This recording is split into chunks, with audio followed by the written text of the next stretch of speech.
Wow. How's this stream beats, man? This is the new stream beats. It sounds freaking awesome, right? I kind of really enjoy lo-fi beats. Welcome to the stream. This is live design streaming sessions by Do Better UX, and I am your host, Fireman Henry. But I know you probably don't care about that so much. You want to know more about what I am to talk about today, and I want to talk about the Apple Metaverse today, and I want to get right into it, right? Without all the, preconceived stuff. You can see that my microphone cables are a little bit in a interesting configuration today. I need to get a new audio interface, actually. But anyway, I'm just gonna keep on going, right? The intention today is to talk about the hype of this week, and that has been the Apple's Metaverse. That is what I would like to call it. So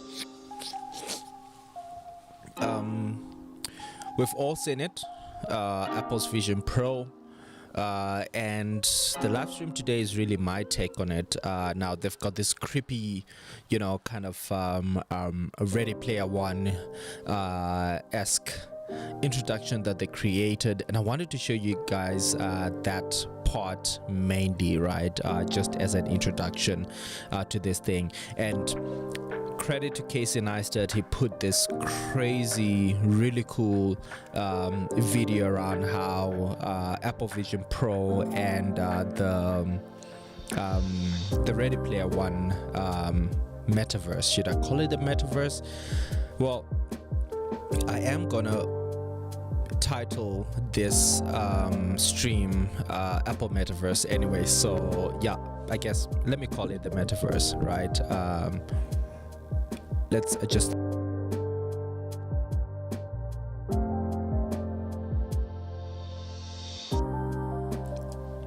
All right, cool. So there is so much that happened this week, from Apple's side at least. We saw WWDC starting on Monday last week, and they kind of went through their kind of their whole releases throughout the week, and there are a lot of really cool things that are coming out of the Vision Pro space. And obviously in Apple-like fashion, we see a real industry changer. So if you think about it, when smartwatches were introduced, we had the Fitbits of this world, we had Garmin, etc., but it wasn't until Apple released the Apple Watch where we saw a wide adoption of the smartwatch, number one, as well as a whole new market for designers, right, to be able to explore within this world. Let me take down the audio. I apologize if you kind of missed the whole first part of this live stream because of the terribly high audio, right? So I apologize about that. Back to the video, back to the live stream rather. We didn't see so much adoption of the smartwatch, as well as the design around the smartwatch, people building apps, etc., as we saw it when it really got released by Apple as in the form of the Apple Watch, right? And we saw the same thing with virtual reality headsets. Now, Apple is usually fashionably late, as usual, right? And they kind of come to the party after understanding how people react to the devices, how they want to use them. Now, up to this point, we have only seen virtual reality, mixed reality headsets being used mainly for gaming, slightly computing. I mean, the Metaverse came in and there was a whole hype about it, and I guess the user experience didn't really cut it, right? And that is what what kind of kept the metaverse where it is currently, right? And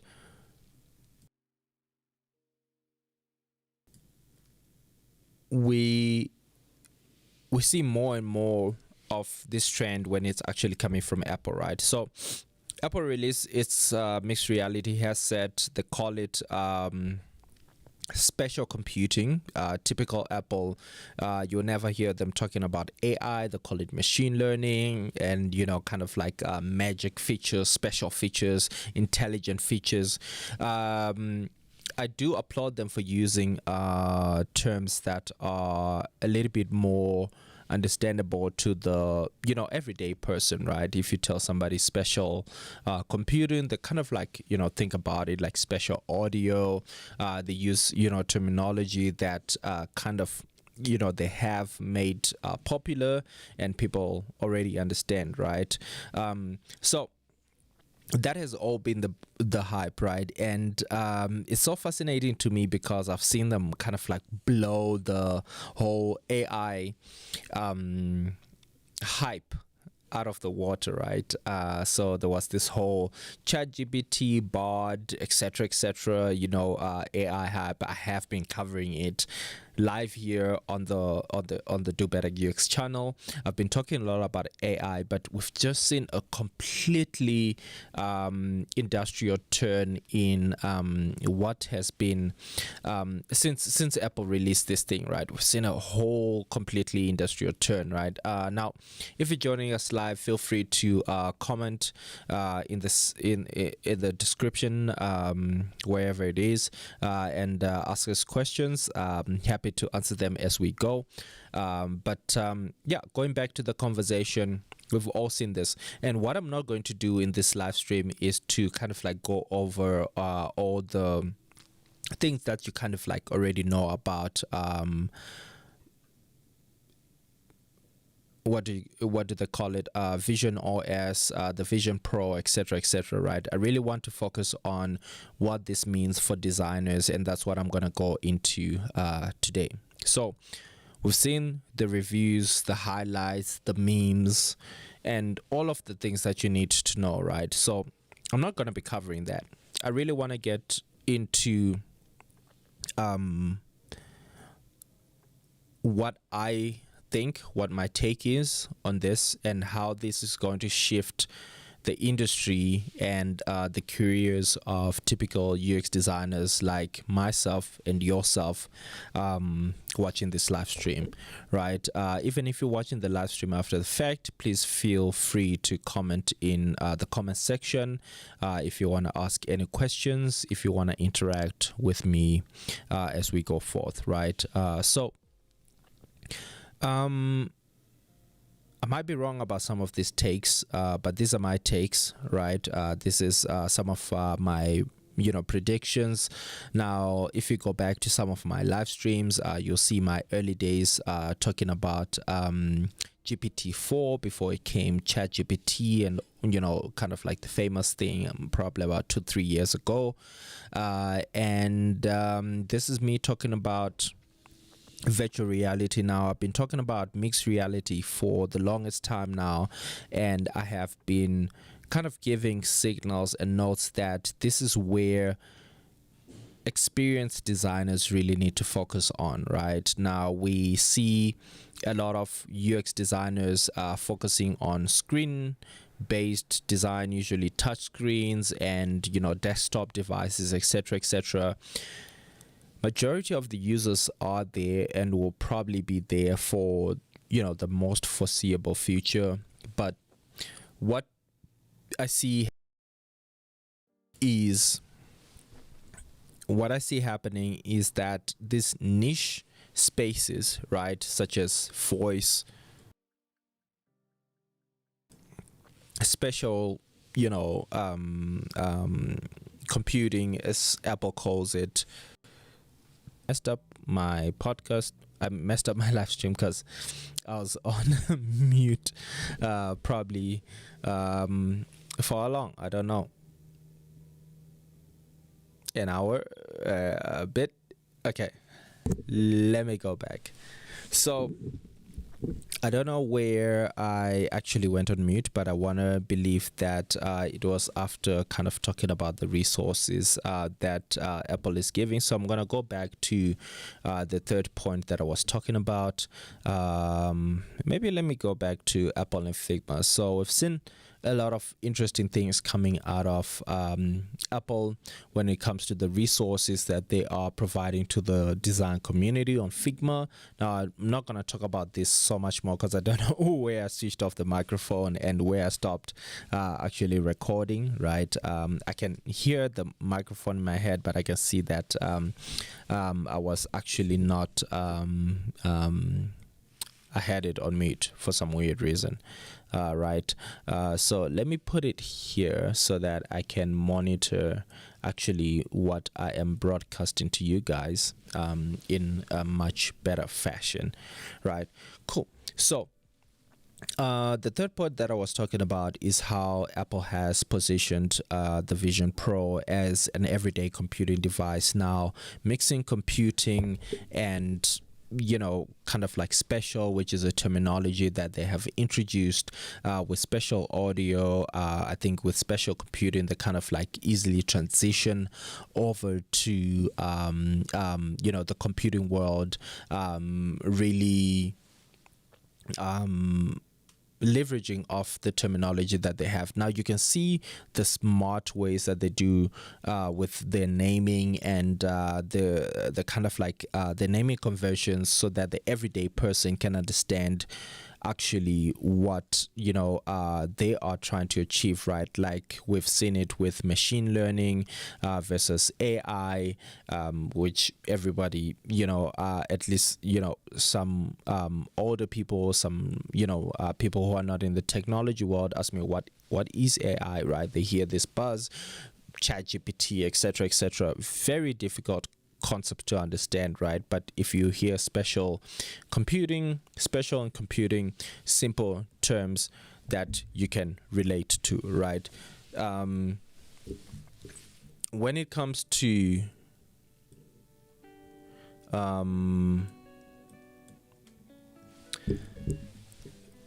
how Apple positions a lot of devices, it kind of becomes mainstream, and like with the Apple Watch, we've seen it very focusing on fitness, health, etc.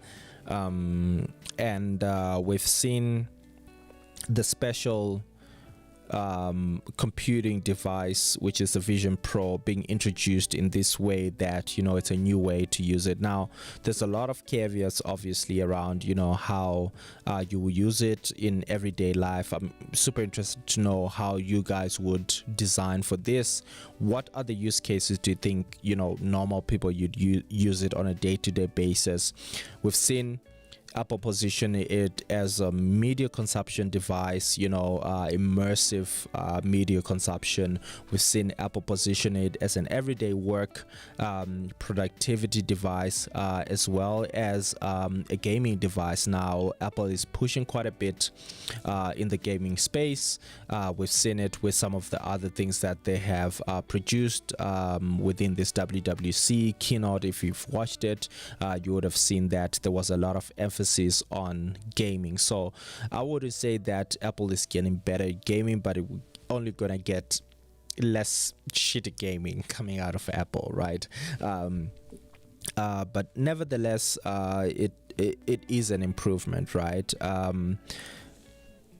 Now going back to my point is I think the way that they've positioned this device is definitely something that is going to drive a lot of adoption, unlike we've seen with the Meta Quest Pro 3, etc. I don't know if it's actually called the Meta Quest Pro. I think it's just called the Meta Quest 3. But these devices, we've seen that they are they usually position for things like gaming, etc, right? Whereas the Vision Pro is really positioned not for super niche specific things that people will use it for, but more as a replacement of your day-to-day computing needs. Now what are the use cases, right? The real life, day to day use cases for this. Now, I think that it will be quite limited at first, but things will change as the hardware gets better in form and fit, right? From my experience, a lot of VR mixed reality headsets are cumbersome. They make you sweat in your eyes. They're quite strenuous on your eyes right now. If you think about the display being, kind of like an inch away from your eye, or sometimes even closer, right? Which kind of contradicts some of the things that actually came out of WWDC, right? Like we saw a feature on iPad which says, you're kind of like too close to your screen, which uses the sensors in the front camera to figure out how far your face is from the screen, and it tells you if you need to move it away. And on the other extreme side, we've seen the Apple Vision Pro coming with the screen right to your eye, right? But anyway, let me not get into that. Back to the point around of Apple Vision Pro is we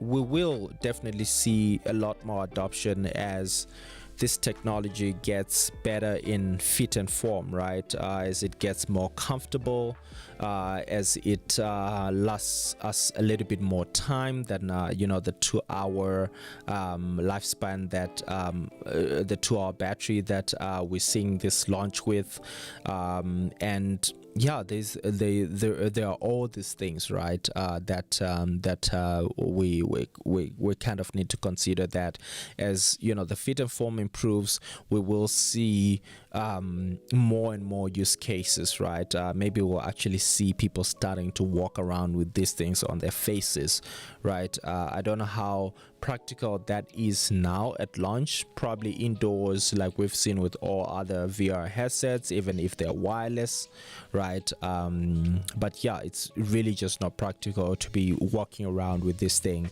I will be super interested to see if Apple pulls that one off as the first mixed reality company that makes people walk around with virtual goggles on their faces, right? Anyway, let's get to the next point. I think getting back to the design space and the design world, let me just do a quick time check. I think we're doing good with the time. Getting back to the design space and the design world and what this means, right? Now, I am a big tech enthusiast. You'll hear me talking about tech a lot on the channel, but what I'm really trying to get to when I talk about technology is the fact that technology shapes our industry as designers, as product designers, as product managers, as product thinkers and design thinkers, right? And that's why I talk a lot about tech on this channel and on our podcast, Not a UX Designer, right? I think this is another great opportunity, like we have seen when Apple released the watch, when Apple released the iPhone, right? As designers, this is, as experienced designers, this is a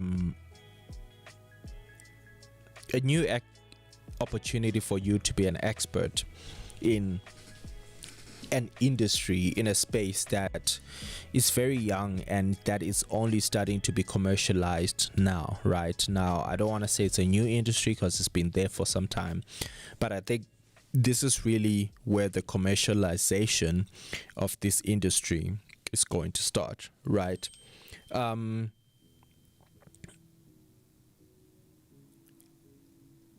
There's other things like voice. Now, I've been talking about mixed reality for quite a long time. I spoke about the Apple Watch, right? And it's really limited to those who are close to the environments and places that are able to adopt those technologies, right? And that's where the opportunity kind of gets limited. But I think it opens up new doors for us to be able to realize new opportunities and spaces for creating new opportunities as experienced designers, right? Now I see designers, kind of like still designing for the everyday computing experience, typical touchscreen devices, phones, tablets, desktops, right? For the foreseeable future. But I think if you are somebody who is an early adopter in the design space, and I think that is one career tip that I would give to anybody who's watching this, is that focusing on niches such as voice, mixed reality, AI, really give you an edge, because there's not a lot of people who are doing that. There's a lot of people who are coming from the UI design space who are kind of like calling them UX UI designers. There's a lot of graphic design, pretty things that you can see on screens, but not really people solving the niche problems that are within these spaces and helping those niche technologies become mainstream, right? So that's a career tip right there. I really see this as something that is going to stay niche, right? Like we've seen with the Apple Watch, and not really going to. It will become mainstream, but just like how the Apple Watch is mainstream, the designing of Apple Watch is not mainstream, right? We still see a lot of designers being stuck in the progressive web app space, website, phones and tablets, right? And still the watch space is not super popular. So yeah, for the foreseeable future, definitely see this staying as a niche space, as other companies kind of like adopt the way that Apple does spatial computing. We will see other companies starting to release devices as well that kind of like do things in the same way, right? Before I get to the next one, let me do a quick little rent-free invitation here. If you're interested in having this type of conversations in real time, real life, on an everyday basis, and you're on LinkedIn, please check out our Do Better UX community group over on LinkedIn. The links is in the description. Let me go back to the topic. Now, it's an exciting moment to be alive. I've been saying this for the past 3 years, for the past 5 years. It feels like it's the early days when we had the internet, when I got introduced to Adobe, super powerful things that are there, great opportunities to be found out there because of all these technologies that are coming out, right? Now, with AI, mixed reality, this whole new world of computing and forms of computing, right? It's interesting to be alive right now and be part of an evolution of how humans not only interact with computers, but how they will interact with the computers in the future. So I know that there are a lot of technologies like the mobile phone that are not widespread. When I say widespread, I mean they are widespread, but like not in some developing countries and places like where I come from in South Africa, in some of our rural areas. I'm guessing even in some developed countries as well. When you go main rural, some of these things are not, kind of like popular, established there, etc., right? And I'm excited to see how all these technologies become mainstream and actually what sticks, right? So mixed reality, AI, voice, brain computer interfaces, all those things. And more than anything, I'm excited to see the opportunities that all these technologies are going to create for experienced designers like myself and you watching this. Now, Apple did not mention anything about the metaverse. Now, no surprise there. We know how they are with, the ecosystem. And I would have liked to see Apple open up more into this space. I would have loved to see Apple contribute more to the open spatial computing space, right? Or at least create a standard that other people can adopt and kind of use with, other hardware other than Apple hardware only, right? And that is the thing that will really help create this new way and world of experiencing computing as we know it. But let's see how that will work, how other apps will be able to use Apple's SDKs and APIs to be able to create different experiences within the Apple virtual reality metaverse space.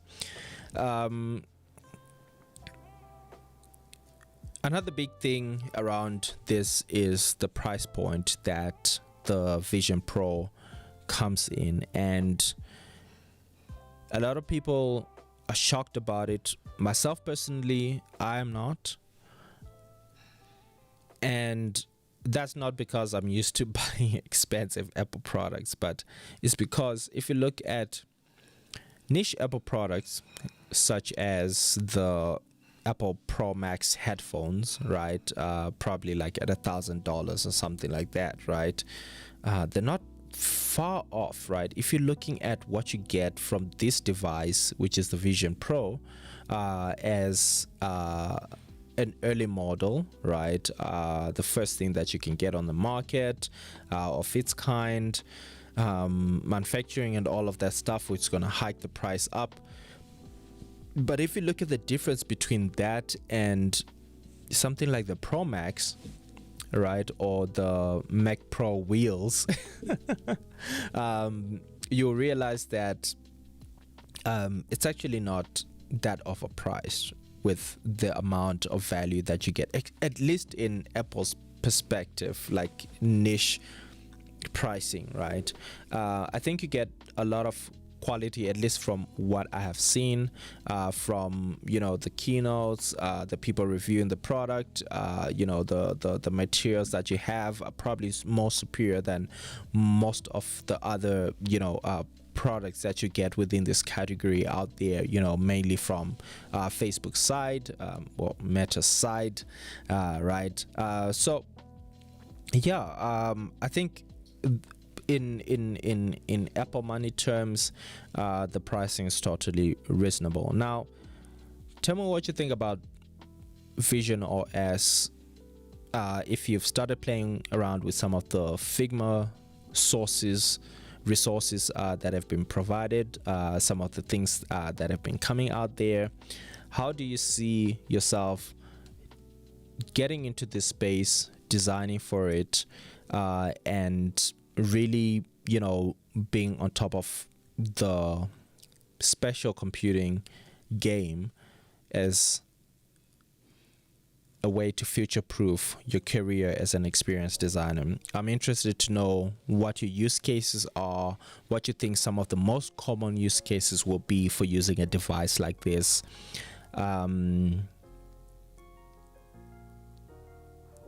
For me, I think it will stay very niche for quite some time. I think it will be very specialized in how people will be using this, how people will be kind of adopting the usage. Just like we've seen with other smart devices, it takes a long time for them to actually penetrate a whole market. Of course, there are early adopters like myself and other people that are on the market that will kind of like hype up the usage of this thing. But yeah, how long do you think it will take to get to 1 billion users of the Vision Pro or other like devices such as the Meta Quest 3, right? So those are my takes for Apple's Metaverse release. That's what I'm calling it, and I'm sticking to it. You can argue with me in the comments section. And if you'd like to support the channel, please do check out the links that we have in the description. If you'd like to buy some of the gear that I'm using, the camera, screens and things that I have on this set, check them out in the description. Purchasing them through those links will be a great help to the channel and contribution to the channel, as they are affiliate links, of course. If you like hosting and you are in South Africa, we also have affiliate links for hosting there. Some really great hosting that we use for our own apps, websites, etc. We actually run our Do Better UX community page on some of the on the hosting link that you'll find below. And check out our podcast if you rather prefer long form content on the go. And the most that you can do to support the community is obviously being part of it and being a contributing member of it. Right now we've got a LinkedIn group. If you are on LinkedIn, we've got a LinkedIn group called Do Better UX Community. The Do Better UX is one word, just like this channel, and Do Better UX Community. You'll find the link in the description as well. You don't even need to search for it. Join us there and join the conversation. Now that's it from me for this live stream. Looking forward to chatting with you tomorrow or the day after. We'll see how everything works. I have more exciting topics to discuss with you this week, mainly around the Apple stuff. Probably go back to the AI space as well, but the topics that we cover here are mainly around helping you navigate your career today and your career tomorrow by discussing some of my experiences of some of the community members as well, and letting you know and keeping you up to date with what you should be knowing in your day-to-day to help you plan and strategize your career better. So if that sounds like something that you are interested in being part of, consider subscribing to the channel, and I will catch you in the next one. Cheers.